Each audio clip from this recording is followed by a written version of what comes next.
ستاسو وړاندې خپل کچن ګارډن نه برنجلز یا بادنګړ کټ کوو. نو دا فرست ټایم شوی دی مونږ کره، نو راځئ چې اوس مونږه تاسو سره شیر کوو. دومره ښکلې تازه د کور بادنګړ.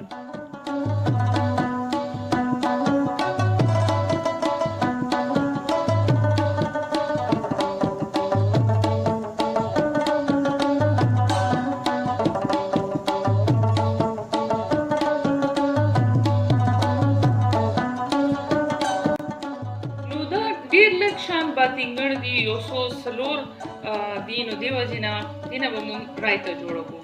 نو رایته جوړولو دپاره نور چې کوم څیزونه پکار دي هغه به هم مونږ تاسو ته وښایو.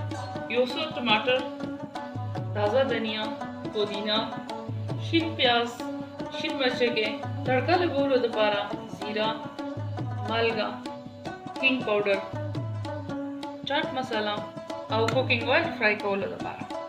نو برنجل به موږ راوالو او داسې په مینځ به یې کټ کړو او ډي شیپ سلایسز به جوړ کړو دی نه.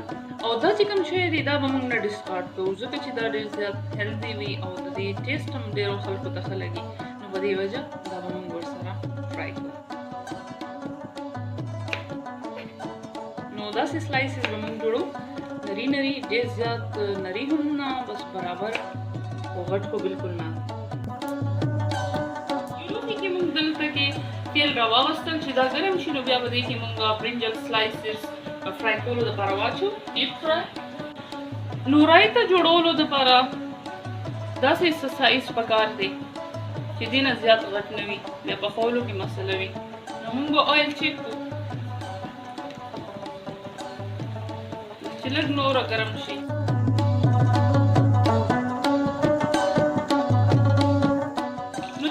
تاسو دا سبزي پخوئ پکار دی چې بیا چې څنګه یې کټ کړئ نو فورن بیا پخول یې شروع کړئ، ځکه چې بیا دا تورېدل شروع شي.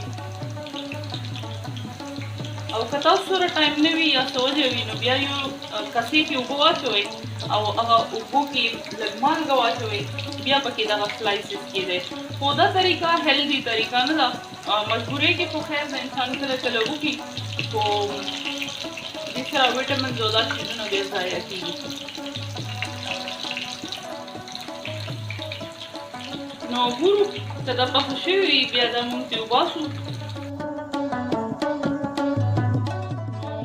په همدې طریقه باندې به مونږ دا نور سلایسز هم پخه کړو. نو بینګن سلایسز زمونږ فرای دي او اوس به مونږ مسته راوالو. مسته به مونږ مکس کړو چې اوبه او مسته یو ځای شي. نو اوس به مونږ یو چټني تیاره کړو، پودینې پاڼې، شین مرچ، معمولي شان ادرک او دنیې پاڼې. نو چټني زمونږ تیاره ده، دا به مونږ دې کې اوس واچو.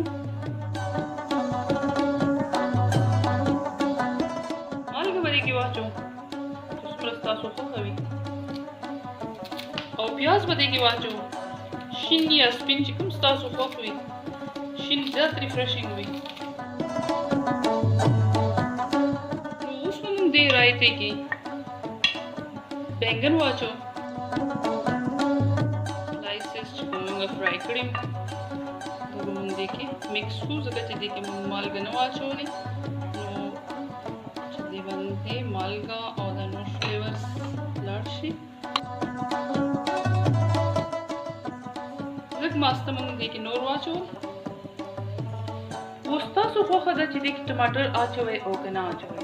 خو که ټماټر اچوئ نو بیا پکار دی چې ډېر زر رایته استعمال کړئ، ځکه چې ټماټر به خامخا اوبه پرېږدي. خو ټماټر اچولو سره ذایقه ډېره زیاته مزداره شي.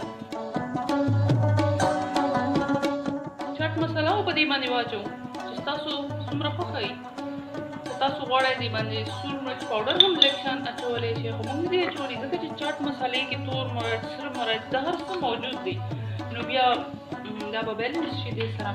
نو اوس که تاسو غواړئ نو رایته خو تیاره ده اوس هم، خو که تاسو غواړئ چې دا ډېره سپیشل رایته جوړه شي نو دې دپاره راځئ چې بیا یو بل سټپ هم وکړو.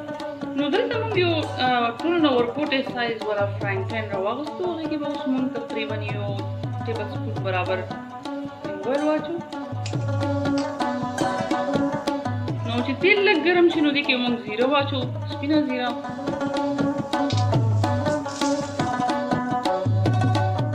یو څو دانې شړشمو.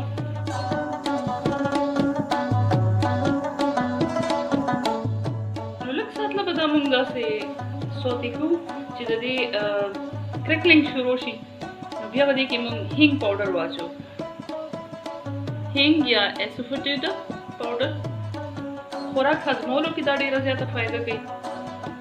نو اوس دا کرکل کېدل شروع شول، دې کې به موږ هینګ پاوډر واچو او بس فلیم به بند کړو ځکه چې دا اوس تیار دی او په رایتې باندې به واچو. نو دې سره زموږ رایته ډېره زیاته مزداره ذایقه به کوي. نو که تاسو تر اوسه دې طریقې سره رایته نه وي جوړه کړې نو بیا یې خامخا جوړه کړئ او موږ له کمنټ سیکشن کې فیډبیک راکړئ چې ستاسو رایته څنګه تیاره شوله. که ویډیو ستاسو خوښه شوې وي نو بیا یو لایک ورکړئ او زموږ چینل سبسکرایب کړئ چې دغه شانتې نوې نوې ریسیپیز او ویډیو راتللو دپاره هر چې نړومبنۍ تاسو ته زموږ د ویډیو نوټیفیکیشن ملاو شي. نو خپل ډېر خیال ساتئ. الله په امان.